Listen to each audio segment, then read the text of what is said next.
গ্রন্থটি লিখেছেন সন্দ্বীপের কৃতি সন্তান বীর মুক্তিযোদ্ধা আলী হায়দার চৌধুরী।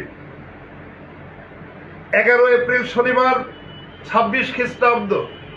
প্রিয় সন্দ্বীপের যাত্রী সাধারণ, ভালোবাসা নিন, শুভেচ্ছা নিন। প্রেজেন্ট সোনালী সন্দ্বীপ, সন্দ্বীপ দর্পণ, যমুনা টেলিভিশন।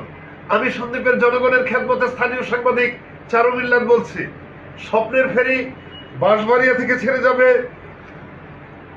সকাল 6টা 30 মিনিট, আর সন্দ্বীপ থেকে ছেড়ে যাবে 8টা 30 মিনিট।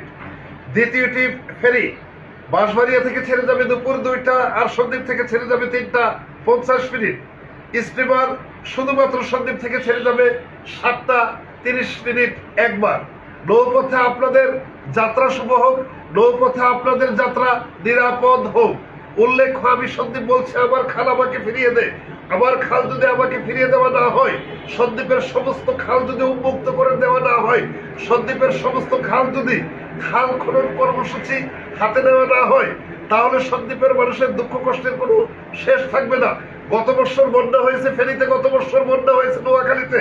সেখানে পানি সরে যাওয়ার সুব্যবস্থা ছিল না বিদায় মহামারী থেকে শুরু করে সেখানকার হাজার হাজার মানুষের দুঃখ কষ্টের কোনো শেষ ছিল না। সেই পরিণতি যাতে সন্দ্বীপ না হয়, এখন থেকে আমরা সচেতন হতে হবে। Thank you.